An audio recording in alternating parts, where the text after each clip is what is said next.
Comment entretenir ou améliorer ta santé avec les médecines naturelles? Bonjour et bienvenue dans cette vidéo. Aujourd'hui, on est avec Christelle Bourrelli. Bonjour Christelle. Donc Christelle, j'ai décidé de t'inviter parce que tu as un parcours de vie très dense. Tu es youtubeuse, blogueuse, écrivaine. Tu as écrit une bonne dizaine de livres. Tu es artiste peintre aussi. Et donc, par contre, l'une des choses qui pourrait te caractériser, c'est que tu es sépienne. Alors, sépienne, pour les gens qui ne savent pas ce que c'est pas quelqu'un qui adore manger des champignons, qui adore se gaver de cèpes. C'est pas un mode d'alimentation particulier comme végétarienne, végane ou crudivore, bien que l'alimentation ce soit important, tu pourras peut-être nous en parler. Tu fais partie des 120 000 personnes en France qui sont sépiens ou sépiennes. Alors, est-ce que tu peux nous dire ce que c'est que d'être sépien ou sépienne?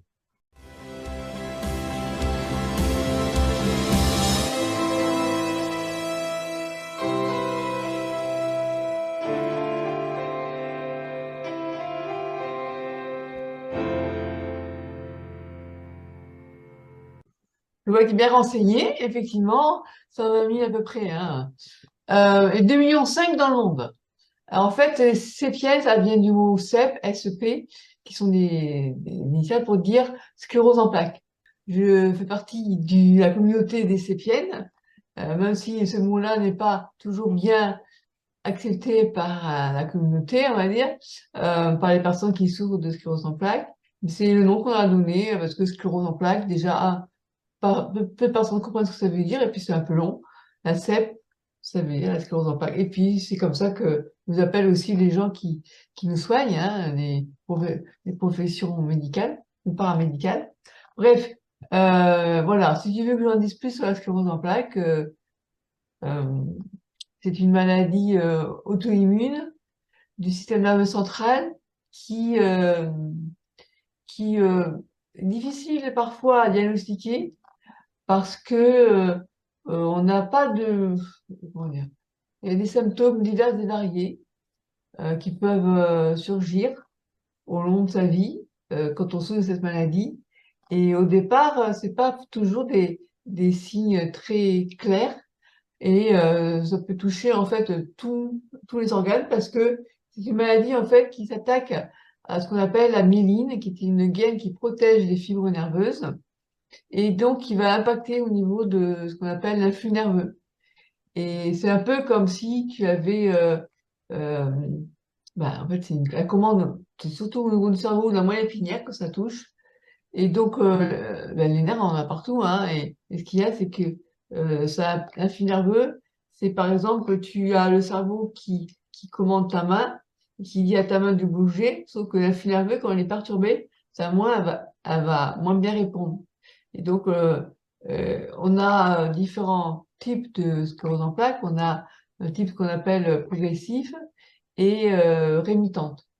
À 80%, les personnes souffrent d'une sclérose en plaques rémitante, c'est-à-dire par poussée, on a des crises. Et puis, à la fin de la crise, ça revient. Sauf qu'au bout d'un certain temps, à force de faire des crises, ça revient moins bien en arrière. Donc, on garde ce qu'on appelle des séquelles.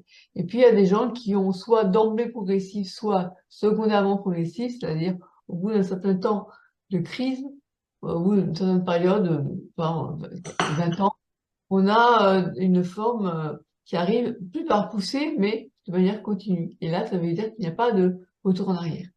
Et donc, on accumule au fil du temps des handicaps. Voilà. Alors moi, pendant un temps, j'ai été diagnostiquée sclérose en plaques bénigne, à tel point que c'était bénin qu'on ne voyait pas.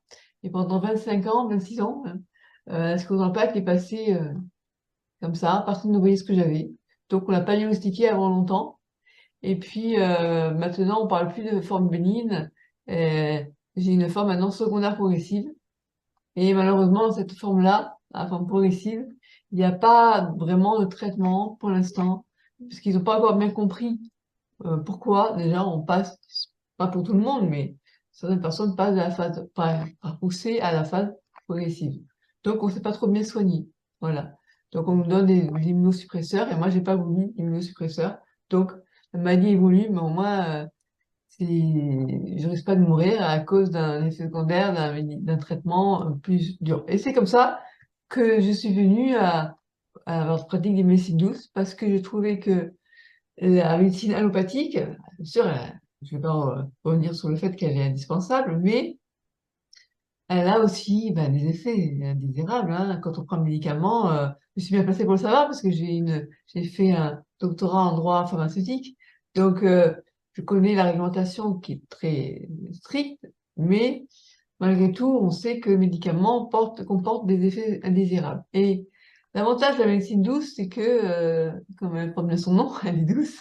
Et donc, moi, étant donné que j'avais enfin, j'avais très souvent des effets indésirables des traitements que je prenais, et j'ai voulu soigner autrement. Dans un instant, nous retrouvons Christelle, mais j'aimerais auparavant t'inviter à t'abonner à ma lettre privée de santé naturelle. Tu le sais, depuis 5 ans, eh bien, je publie des vidéos sur la santé naturelle, les thérapies alternatives, la minceur, le bio, la beauté naturelle, la médecine douce, bref, tout ce qui peut nous aider à nous sentir mieux dans notre corps jour après jour.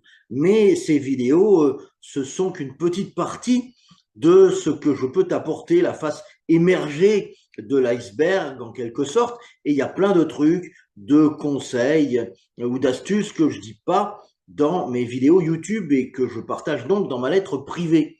C'est une lettre confidentielle et gratuite qui est disponible que par abonnement. Tu pourras bien sûr te désinscrire à tout moment et tu recevras un email chaque jour avec plein d'astuces, de conseils, de beauté, de santé, de bien-être. Et si tu aimes regarder mes vidéos, eh bien, ce sera leur complément indispensable. Alors, pour t'abonner, c'est très simple. Il suffit de me laisser ton mail. Il y a le lien juste en dessous dans la description et tu recevras directement ma lettre dans ta boîte mail avec une formation surprise en plus, une formation surprise en cadeau. Et si tu veux aller plus loin et apprendre à entretenir ta santé de manière non médicale, j'ai plus de 90 formations à te proposer. Je te mets aussi le lien vers mon catalogue dans la description. Et maintenant, on retrouve Christelle. Voilà.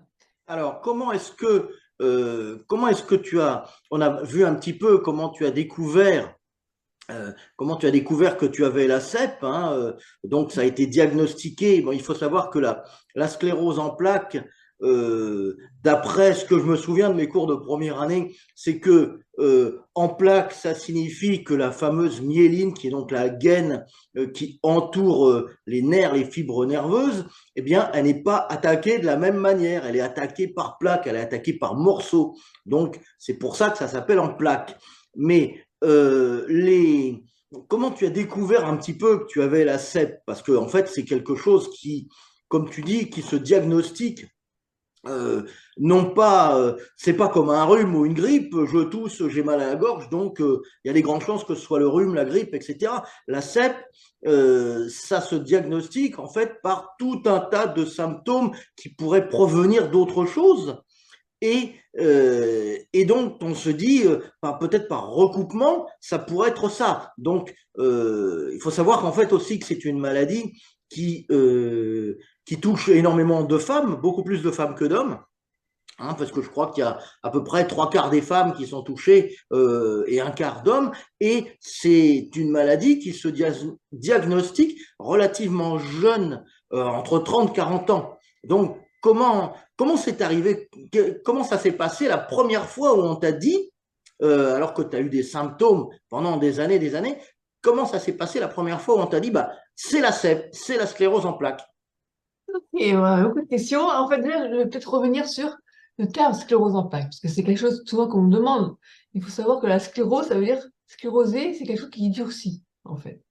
Voilà. Et en plaques, c'est pas tout à fait ce que tu as dit. En fait, les plaques, c'est en fait, des zones au niveau qui sont attaquées, en fait, qui ont été attaquées par notre propre système immunitaire. C'est là où on revient sur la maladie auto-immune. Ça crée des endroits, alors soit au niveau du cerveau, soit de la moelle épinière, qui sont sclérosés, on voit ces zones, en fait, les médecins savent reconnaître, notamment, quand ces zones, elles sont actives, on reconnaît parce que quand on prend un produit de contraste, ça se rehausse au produit de contraste. Bref. Ça, c'est technique, c'est pas très grave qu'on sache pas exactement, mais moi, au départ, ma mère, elle disait la sclérose en plâtre.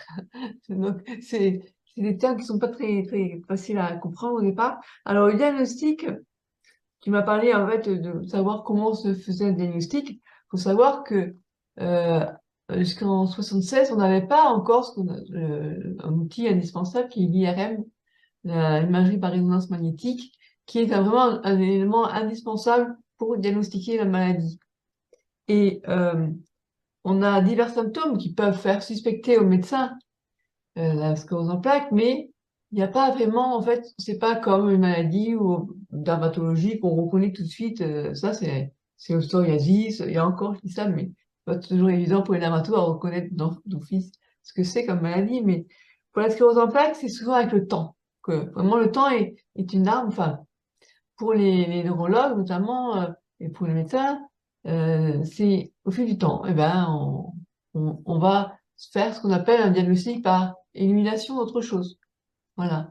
Au départ, c'est sûr que le médecin il va pas dire d'office, vous avez une sclérose en plaques. Parce que c'est pas qu'un diagnostic déjà qui est facile à annoncer, mais en plus, c'est pas quelque chose dont on peut être sûr dès le départ. Et c'est pour ça que souvent, on a des diagnostics qui sont très longs à se faire. Et puis, il y a des formes plus ou moins sévères. Moi, au départ, ça a commencé par la fatigue chronique. Et ça, c'est un symptôme qui peut être révélateur d'autres maladies, hein, pas seulement la sclérose en plaques. Et c'est pour ça qu'on a tendance tout de suite à se dire, ah, j'ai peut-être me pousser, parce que le premier signe qu'on a, on suspecte la maladie. Surtout quand on sait qu'on l'a. Mais moi, je savais pas que je l'avais. Donc, pendant longtemps, je me demandais qu'est-ce que j'ai. Je voyais bien ce que j'avais quelque chose, mais, et les médecins me disaient, c'est dans la tête parce que tu es stressé, parce que voilà, il préférait me prendre pour une hypochondriaque en fait, finalement. Et puis au bout du temps, on s'est rendu compte que j'avais eu raison de m'écouter. Et donc quand tu disais que ça arrive à 30 ans, même plus jeune, vers 20-40 ans en moyenne, hein. Et effectivement, ça touche plus les femmes que les hommes. Alors on pense que c'est parce que c'est une maladie auto-immune. Et souvent, les maladies auto-immunes touchent plus les femmes que les hommes. Est-ce que ça serait avec une incidence peut-être hormonale? C'est des pistes qu'on a, mais on ne sait pas vraiment encore à ce jour pourquoi les femmes sont plus atteintes que les hommes. On sait juste que les femmes ont plus tendance à faire des maladies auto-immunes que les hommes. Voilà. Et pour répondre à ta question, quelle a été la première fois où on m'a annoncé la maladie? Eh bien, c'était, je peux te dire, hein, parce que je me souviens, c'est une date qui est restée en mémoire pour moi, le 20 juillet 2007. C'est le jour où un neurologue m'a annoncé que, ah, il m'a pas dit c'est la sclérose en plaques, il m'a dit, ça ressemble à la sclérose en plaques. Et moi, qui étais préparée, parce que tu penses bien depuis 26 ans que je me demandais qu'est-ce que j'avais, quand enfin, il y a le radiologue, enfin, qui m'a diagnostiqué que j'avais vraiment des plaques parce qu'on le voit au niveau de l'IRM, il y avait 12 plaques qui étaient déjà là. Donc ça montrait bien que c'était pas nouveau, c'était depuis longtemps que ça existait. J'avais dit au neurologue, bah écoutez, je m'en doutais. Parce que j'étais venue, j'avais préparé ma séance, on va dire. Voilà. Et du coup, ah, mais c'est là, je ne sens pas, je suis formelle. Donc, c'est comme ça que j'ai appris par un neurologue que j'avais la sclérose en plaques. C'était officiellement annoncé. Mais déjà un mois avant, quand le résultat de l'IRM a annoncé que j'avais myéline, j'avais vraiment... Non, déjà, je vais trop vite. C'est un peu émotionnel parce que forcément, ça m'a rappelle dans les souvenirs, c'était difficile pendant toute cette période.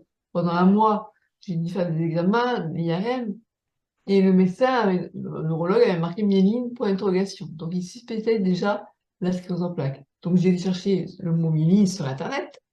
C'était en 2007, hein, donc déjà Internet, il y avait un peu moins d'informations, mais il y avait quand même, quand j'ai tapé myéline, Google, peut-être que Google, c'était pas à l'époque Google, enfin bref, m'a amené sur un livre qui s'appelait Je te plaque ma sclérose, où une personne avait écrit un livre témoignage sur ce qu'il vivait avec la sclérose en plaques. J'avais acheté, vite, j'étais empressée d'acheter ce livre, que j'ai lu d'une traite, et je me suis dit, non, non, mais ça ressemble trop à ce que j'ai, en fait.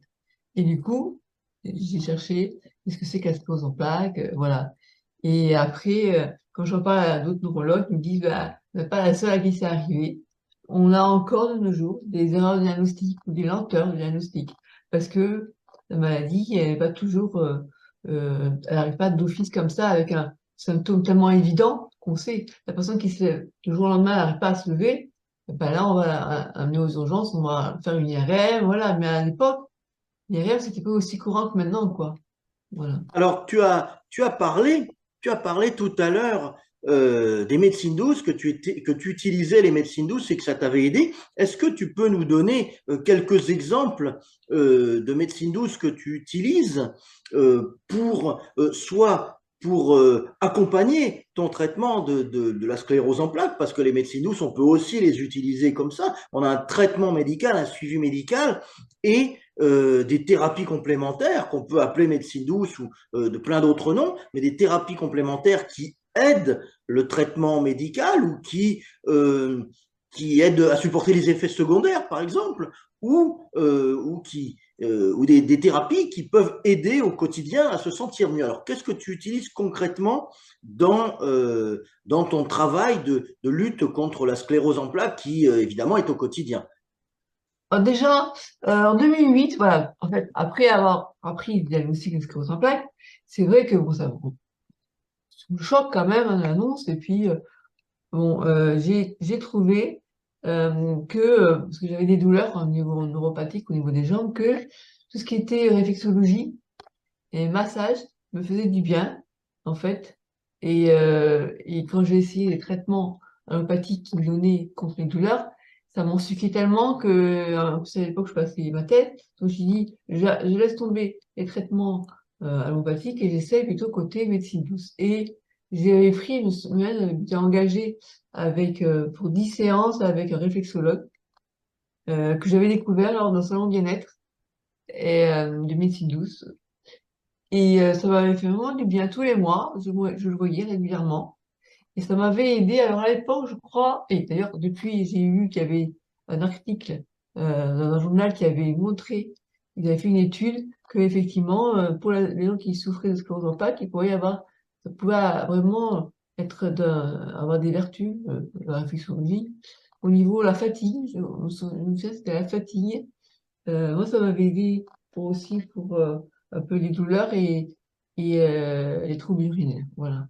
Enfin, je me souviens, c'est pour en fait simplement déjà calmer le stress qu'on peut avoir, d'apprendre qu'on a une maladie chronique, invalidante, hein, potentiellement invalidante. Et donc, ça aide à mieux vivre avec sa sclérose en plaques. Voilà. Et puis Alors, après, oui, oui, pardon, vas-y, continue. j'ai découvert aussi l'auto-hypnose, l'hypnose, Oui. l'auto-hypnose. L'EFT, je te dis, c'est la méditation, la relaxation, voilà, tout ça, ça m'a bien aidé. Et puis, après, quand tu parles d'accompagner un traitement allopathique, je dirais même, il y a des fois où ça peut même remplacer, ça va pas remplacer, mais, ouais, remplacer. Ouais, je te donne un exemple qui m'est arrivé. C'était en 2011, je faisais des cystites à répétition, passer de l'infection urinaire à l'infection urinaire. On trouvait pas de solution. J'étais allée voir un urologue, un neurologue, mais un urologue, qui m'avait dit, écoutez, si vous faites des infections urinaires, c'est parce que vous êtes une femme. J'ai dit, comment ça? J'ai toujours été une femme, pourquoi maintenant j'en ai plus que d'habitude? Et alors il dit, parce qu'en fait, j'ai dit ça parce que l'anatomie d'une femme, euh, fait que vous avez plus tendance à faire des affections urinaires. Mais bon, il y avait quand même, pour moi, un rapport avec la maladie, quand même, parce que j'avais des troubles urinaires en même temps. Bon, donc il m'avait dit, mais écoutez, puisque vous avez quand même une infection urinaire par mois, c'était beaucoup, hein, une par mois, en principe, on a moins de 3 4 par an, ça va. Mais dès qu'on arrive à 3 par an, ça commence à devenir Oui, quand c'est même quelque chose. beaucoup, c'est beaucoup. Voilà. Donc, il m'a dit, mais écoutez, ce que je peux faire, c'est plutôt que de laisser votre médecin généraliste vous mettre sous antibiotiques le même chaque mois, parce que c'est ça, hein, moi, mon généraliste, il s'embêtait pas, hein. Alors, j'avais une infection urinaire, alors, comme c'était des troubles urinaires, le même traitement. Et là, ça a un peu embêté l'urologue qui m'avait dit non, parce que vous risquez après de créer des résistances. Donc, il m'avait Bien fait toute une sûr, il peut y avoir de l'antibiorésistance, c'est normal. de médicaments, d'antibiotiques, et il m'avait fait une liste où il fallait que je change. En fait, lui, sa solution, c'était un antibiotique tous les 2 jours, mais différent, pour pas créer la résistance. Et quand j'ai vu D'accord. sa liste d'antibiotiques, j'ai dû avoir un bug parce qu'il me dit, vous avez compris ce que je vous ai dit? Je suis dit, non, mais c'est impossible pour moi de me faire prendre un antibiotique en continu. Vous n'imaginez pas. Oui, Déjà, je c'est suis bizarre, c'est bizarre. très mal au niveau estomac, voilà, c'était sa solution. Et à côté de ça, j'ai découvert les vertus de la canneberge, donc cranberry. Et après, lui-même m'a reconnu, bah, essayez aussi, vous avez cette gélule. Donc, il y a 2 gélules à prendre par jour, le cranberry, mais il faut bien s'y tenir tous les jours, tous les jours, tous les jours. Et depuis 2011, je prends ça tous les jours et j'ai une infection urinaire tous les 4 ans, quoi. Voilà. Ben, c'est très bien. Donc ça t'a vraiment aidé. Ah, Alors, énormément. est-ce que maintenant on va parler un petit peu de toi, parce qu'on a parlé beaucoup dans cette interview de la sclérose en plaques, des médecines douces, etc., tout ce qui était médical ou qui étaient les pratiques de santé et de bien-être. Alors on va parler peut-être un petit peu de toi. Qu'est-ce que tu fais actuellement? Quelles sont tes activités? Moi, au départ, j'ai introduit un peu le sujet en disant que tu étais blogueuse, auteur, artiste, youtubeuse, etc. Donc il y a plein de choses. Est-ce que tu peux nous en parler en quelques mots? Bon, déjà, au départ, je suis juriste de formation, hein. J'ai fait un doctorat en droit de la santé, en droit pharmaceutique, option. Et après mon doctorat, j'ai découvert le blogging. Donc, j'ai lancé un blog. Bon, j'ai lancé un blog au départ qui était sur mon blog juridique, mais là, j'ai un blog sur mon nom, christelborelli.com. Et je me suis découverte lors du confinement. Euh, euh, non, je savais déjà que j'avais la passion, j'aimais bien la peinture parce que ma mère dessinait beaucoup, elle faisait de l'aquarelle, donc j'ai baigné tant que j'étais petite, mais j'ai repris mes palettes de couleurs et je suis lancée donc dans l'aquarelle vraiment à 100%. Et depuis, donc, je suis découvert enfin, des talents, façon de parler, disons, j'ai vraiment une passion pour l'aquarelle, voilà. Et donc, je suis lancée là-dedans, à fond là-dedans, et à côté de ça, euh, j'écris, voilà. J'ai un livre qui a été publié, mais sinon, je fais plutôt auto-édition, parce que j'aime bien être indépendante, en fait, donc pas devoir dépendre d'un éditeur. Et voilà. Et là, j'ai une prochaine expo d'aquarelle qui va avoir lieu bientôt, à la fin au Noël. Voilà, donc ça me fait plaisir. Voilà, donc en fait, tu as plein d'activités. Les expos, l'aquarelle, donc c'est ta passion. Et puis finalement, donc tu as développé un site, une chaîne YouTube là-dessus où tu donnes des conseils. J'ai même vu qu'il y avait un petit cours gratuit en 3 vidéos pour apprendre l'aquarelle. Donc les gens, on va mettre tous les liens, j'en parlerai à la fin, on va mettre tous les liens en bas C'est vrai, j'ai oublié que j'avais dans la aussi, description. excuse-moi, au départ, j'ai aussi ce blog, cette chaîne YouTube, pardon, où j'aide les gens qui ont la sclérose en plaques. C'est vrai, j'ai oublié quand même, parce qu'on est plus de presque 1300 personnes à faire partie de la communauté des sépiens, comme tu disais au début. Et c'est quelque chose d'important pour moi. Au départ, quand j'ai su que j'avais la maladie, j'avais envie d'aider, quoi. Enfin, que ce soit pas que ça soit utile, que mon expérience, mon vécu sert à d'autres personnes. Et d'informer sur ce qu'est la maladie, ça évite à des personnes de rester dans l'errance médicale pendant des années.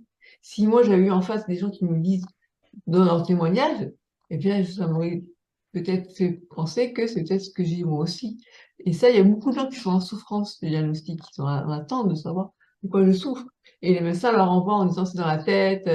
Et c'est dur, hein, c'est dur pour les personnes qui souffrent comme ça dans leur coin. Donc, ça permet de tendre la main et d'aider. Voilà. Alors, chaîne YouTube sur la sclérose en plaques pour aider les personnes qui en souffrent, blog aussi à ce niveau-là, chaîne YouTube sur l'aquarelle, et donc au niveau de tes livres, j'ai vu qu'il y avait au départ, mais c'est la période un petit peu ancienne, des livres de droit, quelques petits Ah ouvrages de oui. droit, des livres sur la CEP, dont un, même deux que j'ai lus qui sont assez rigolos. Donc, on mettra les liens en bas de la description, dans la description de la vidéo. Et bien évidemment, donc des ouvrages, voilà. Et est-ce que tu as, j'ai pas regardé en fait, est-ce que tu as un ouvrage qui concerne l'aquarelle? Est-ce que tu as décidé d'en publier un, même en Kindle Amazon, même en auto-édition? Est-ce que tu as, Oui, le premier. avec peut-être des photos, bon, je sais qu'en auto-édition c'est cher de faire des belles photos couleurs, etc. Mais est-ce que tu as décidé d'en publier un? Alors, pour l'instant, j'ai un Kindle pour apprendre l'aquarelle aux enfants. Voilà. Je l'ai en forme Kindle. C'est le seul. Mais j'ai l'intention de proposer aussi un livre, de montrer mes aquarelles, voilà. Mais là, j'attends un petit peu, parce qu'en même temps, je suis investie dans l'expo que il va bientôt se produire. Ce sera ma deuxième expo d'aquarelle.